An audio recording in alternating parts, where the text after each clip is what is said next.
3.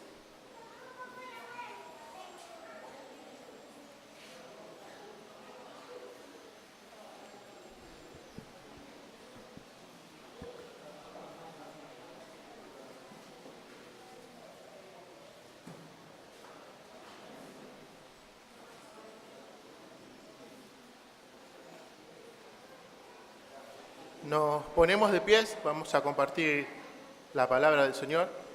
Lucas capítulo 23, versículo 39 al 43. Y uno de los malhechores que estaban colgados le injuriaba diciendo: si tú eres el Cristo, sálvate a ti mismo y a nosotros.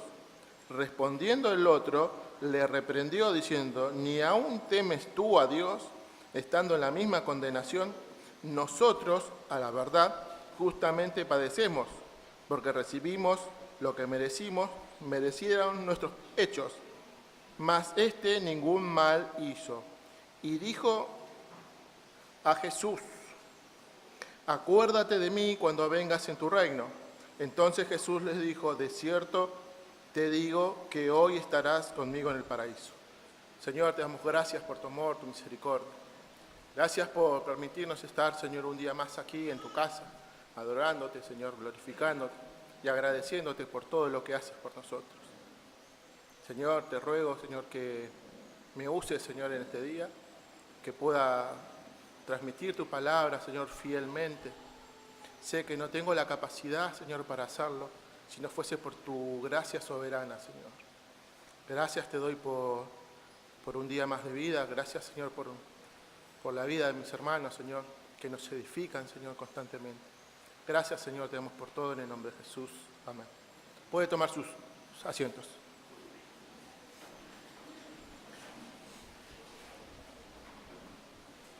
Lucas está relatando ya los últimos momentos del Señor antes de su crucifixión. El Señor venía de ser traicionado por Judas, negado 3 veces por Pedro. Sus discípulos estaban dispersos. Y dice en el versículo 35 de este mismo capítulo que había sido crucificado juntamente con 2 malhechores, uno a su derecha y otro a su izquierda. Lo llamativo de esto es que los evangelios de Marcos y Mateo, hablando de este mismo tema en los capítulos Mateo 27, 38 al 44 y Marcos del 15, del 27 al 32, hablan lo mismo, pero la diferencia es que en el versículo 44 Mateo dice: los mismos le injuriaban también los ladrones que estaban crucificados con él.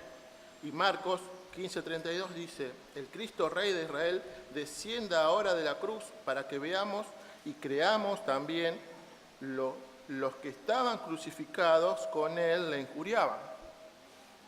¿Qué? ¿Las escrituras mienten? No. Cada Marcos y Mateo relatan un momento de estas circunstancias. Lucas está relatando lo que viene después. Estos 2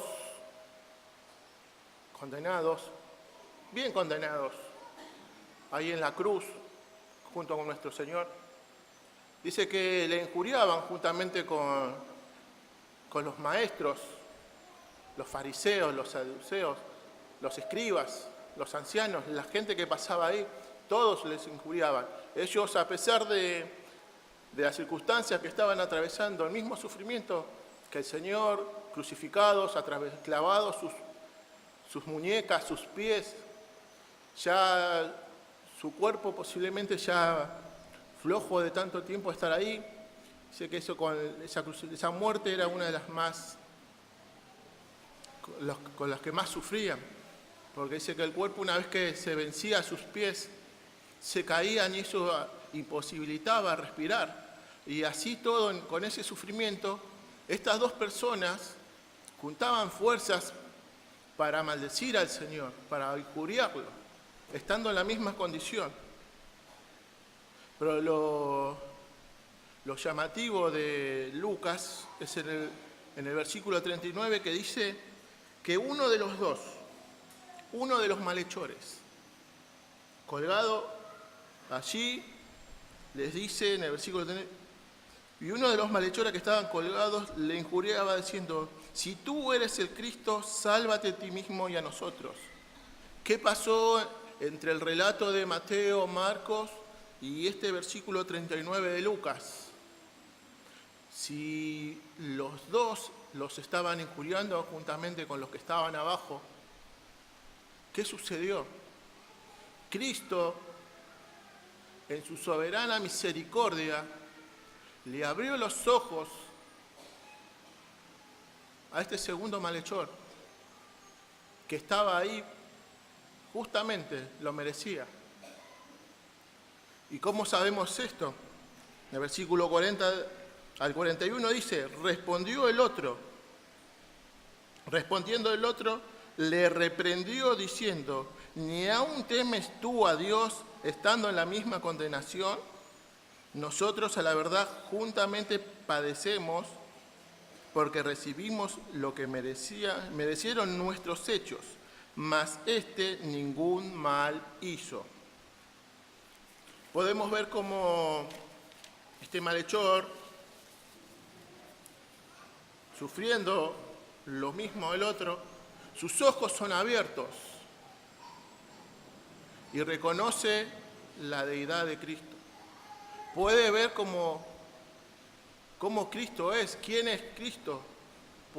Se puede entender que Él es una persona justa, inmerecedora de lo que está sucediendo. También ve su condición de pecadora. Así como tú y yo en otros tiempos éramos como los judíos, los fariseos, los saduceos, los ancianos, los escribas, como la gente que pasaba ahí, o como los dos malhechores antes de su conversión. Aborrecíamos a Dios. Estábamos en la misma condición que ellos, hasta que el Señor, en su soberana voluntad, nos quitó esta venda espiritual y pudimos ver nuestra condición y nuestra necesidad. Así como este malhechor que vio que le dejó de importar la circunstancia por la que estaba atravesando, esta muerte tan horrorosa que estaba sufriendo, porque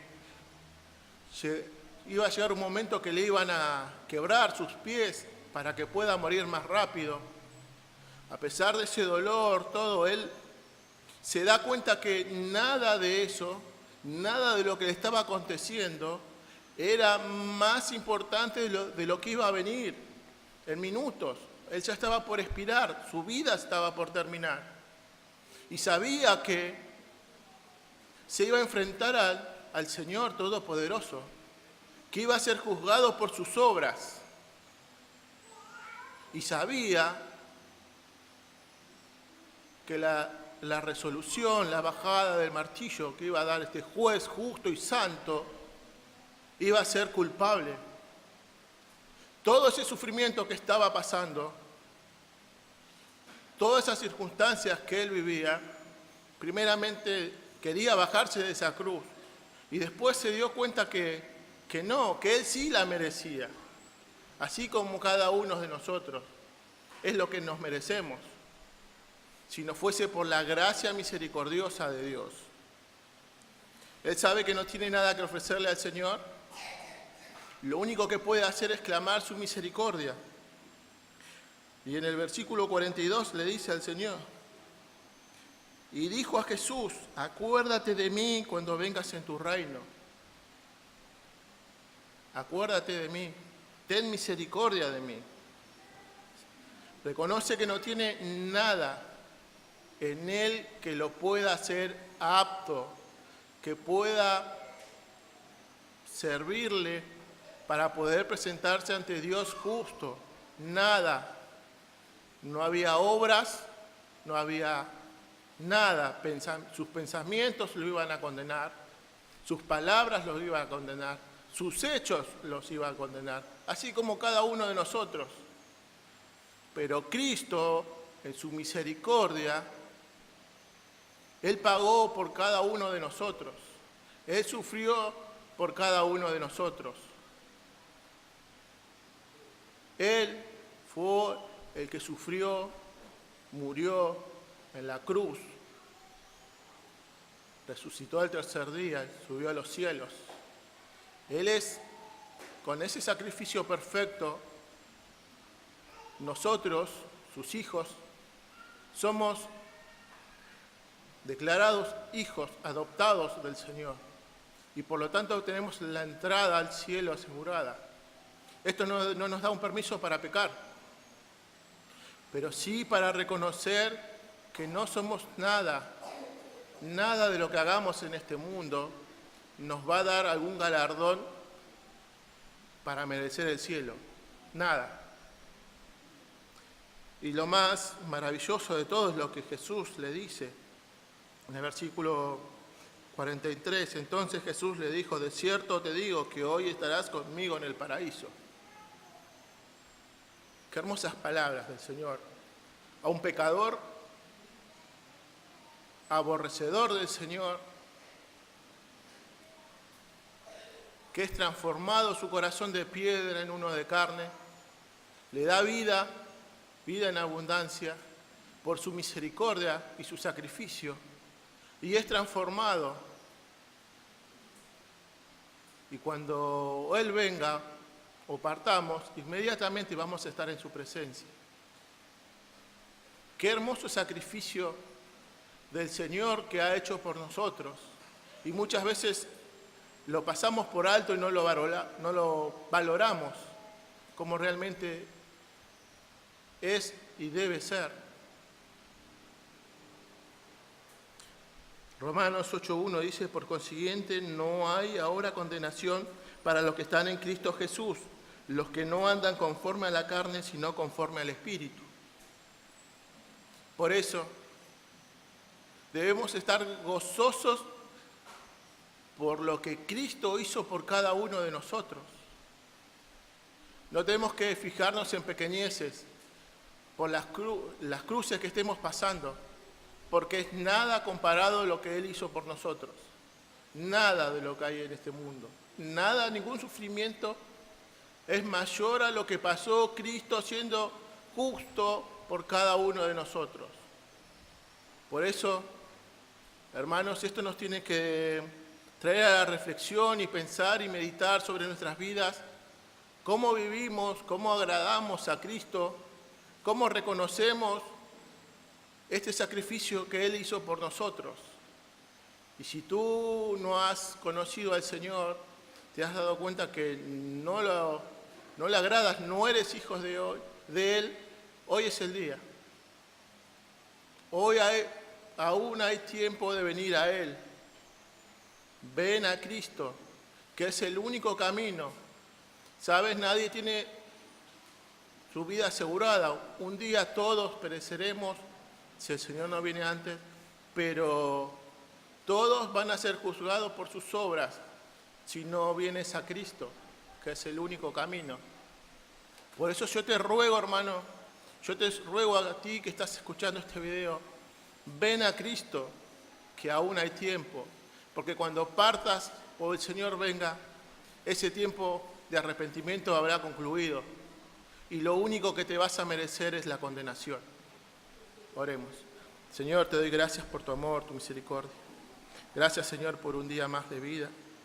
Señor, que tus palabras, Señor, sean, Señor, de edificación para cada uno de nuestros